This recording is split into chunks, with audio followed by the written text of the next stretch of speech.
त्रितापों के बारे में बताया है कि दैहिक दैविक भौतिक ताप राम राज्य का हो नहीं व्यापा। यह तीन ताप हैं, राम के राज्य में कभी किसी को नहीं व्यापे हैं। दैहिक ताप, शरीर को कष्ट होना, रोग होना इत्यादि, यह देह के ताप में मतलब दैहिक ताप में आते हैं।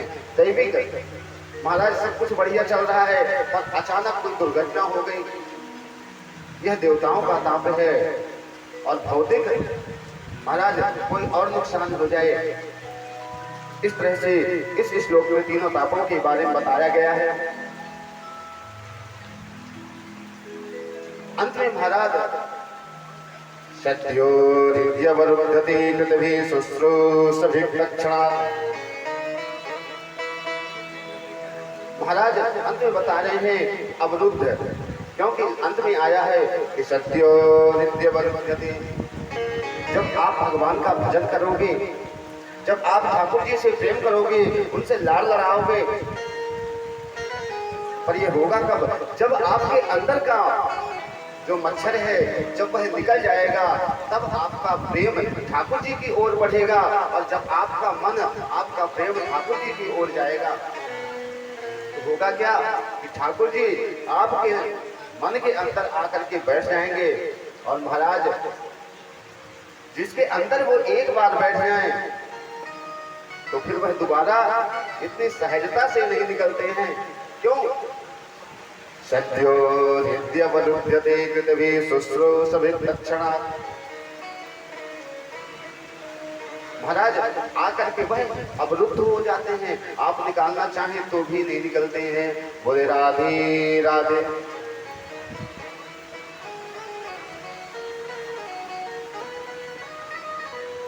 इस तरह से प्रथम श्लोक में से सुखदेव जी ने बताया है कि निगम कल्पतरोर्गलितं फलं सुखमुखामृतद्रव संयुतं पिबत भागवतं रसमालयं मुहुरहो रसिका भुवि भावुकाः। मित्रान् गमयति बोधयति सा निगमो वेदः। वेदों का नाम ही निगम है। वेद रूपी इस विशाल कल्पतरु से जो परिपक्व पका हुआ जो फल है उसी का नाम श्रीमद् भागवत है। तो बोले कि महाराज यह श्रीमद् भागवत आया कहां से, इसका प्रतिपादन कैसे हुआ? यह ऊपर से आया होगा तो यह है कैसा? तो बोले यह तो आम के फल जैसे है। निगम कल्पतरोर्गलितं फलम्, कैसा है? जैसे आम का फल है। बोले महाराज इसमें रस है कि फल है, क्या है? बोले इसमें तो रस ही रस है। बोले इसको पान करना है कि खाना है? बोले इसका पान करना है। बोले महाराज कुछ गुठली या छिलका इत्यादि भी है? बोले इसमें बिल्कुल भी गुठली छिलका नहीं है। बोले महाराज है कैसा? बोले बहुत ही सुंदर है, बहुत ही शुद्ध है और मीठा है। बोले महाराज मीठा कैसे है? बोले कि मीठा कैसे है तो बता रहे हैं कि जिसमें सुख रूपी, सुखदेव रूपी तोते का मुख लगा हुआ हो, उस फल के मीठे होने में कोई शंका नहीं रहती। आपने देखा होगा कि आम के फल होते हैं ना, तो कहते हैं जिस फल को तोता खाया हो, तोते का मुख लगा हो, उस फल पे कहते हैं कि वह फल ज्यादा मीठा होता है ना।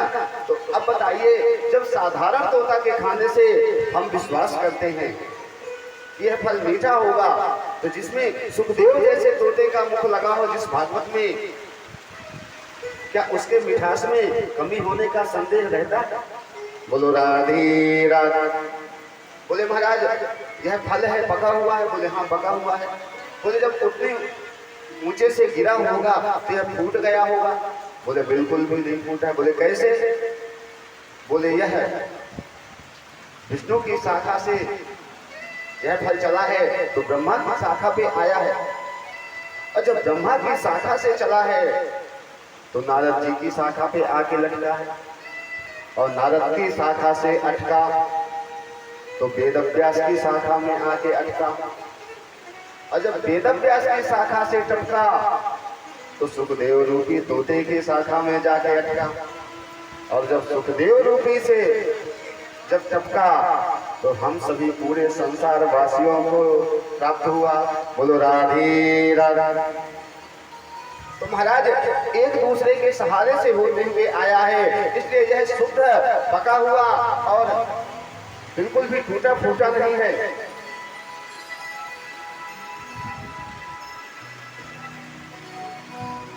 महाराज बोले यह प्राप्त किसे होता है?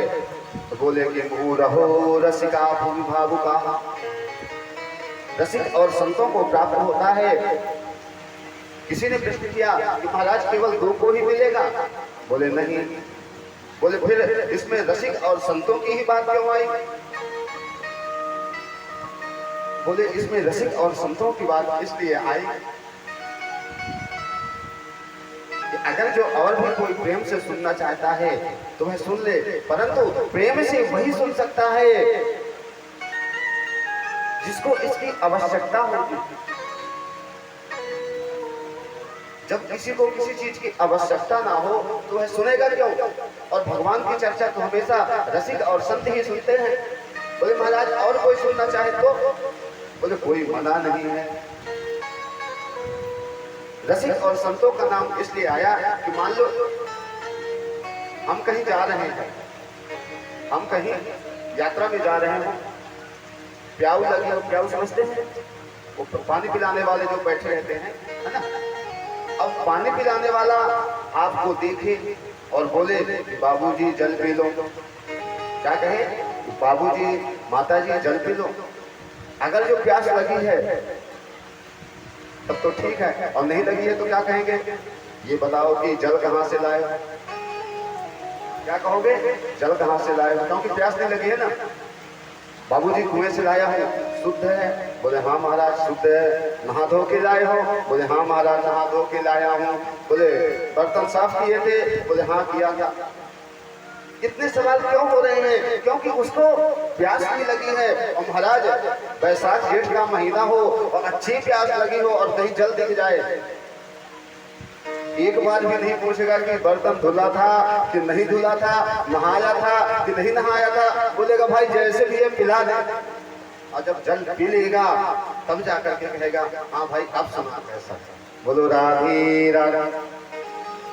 इसीलिए इस श्लोक में रसिक और संतों के लिए बताया गया है।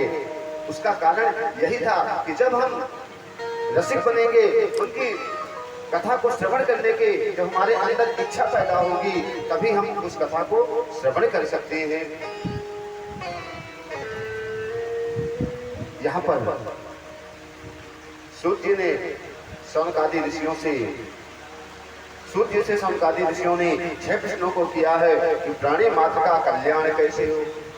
क्या कहा है कि हे सूर्य महाराज प्राणी मात्र का कल्याण कैसे हो।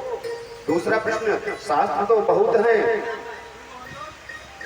परंतु मनुष्य के पास समय कम है, इसलिए समस्त शास्त्रों का सार क्या है कि महाराज एक ही शास्त्र को सुनने से सभी का फल मिल जाए, ऐसा कौन सा शास्त्र है।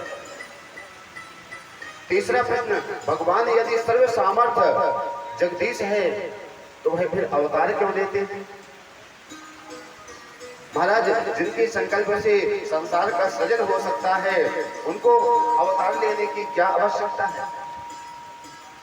चौथा प्रश्न, यदि भगवान ने अवतार लिए तो भगवान के कितने अवतार हुए, कहां कहां किस रूप में प्रभु ने अवतार हुए हैं। पांचवा प्रश्न, जीवन का परम लक्ष्य क्या है। और छठा प्रश्न आता है कि भगवान धर्म की स्थापना करने के लिए आते हैं, और जब भगवान लीला को संपन्न करके चले जाते हैं तो फिर धर्म की रक्षा कौन करता है। किम श्रेयः शास्त्र सारः कहा स्वावतार प्रयोजनम किम कर्म कीवतारस्य धर्मः कम शरणं गतः। इन 6 प्रश्नों को सुनकर सूर्य जी महाराज प्रसन्न हो गए और बोले महात्मा पहले हम अपने गुरुदेव का ध्यान कर लें, तब आपके इन प्रश्नों का उत्तर देंगे। सूत जी ने सुखदेव जी महाराज का 2 श्लोकों में ध्यान किया है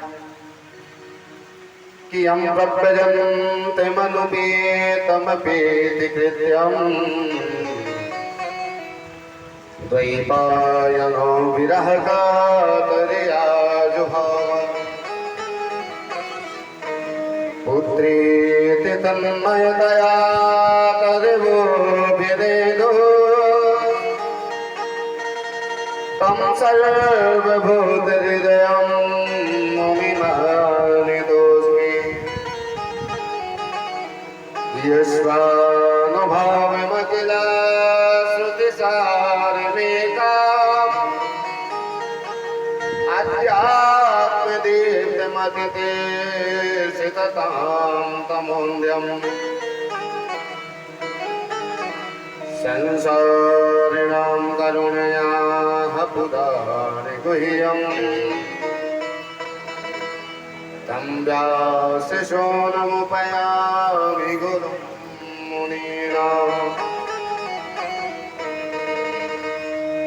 महाराज इन 2 श्लोकों में सुखदेव जी का ध्यान किया है कि महाराज जो जन्म लेते ही वन को प्रस्थान कर गए हैं,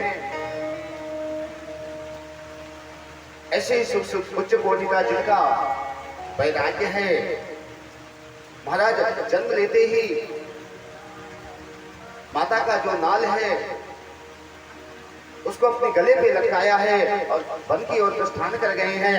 पिताजी श्री वेदव्यास जी महाराज पीछे पीछे दौड़ रहे हैं, परंतु रुकने का नाम नहीं दे रहे हैं।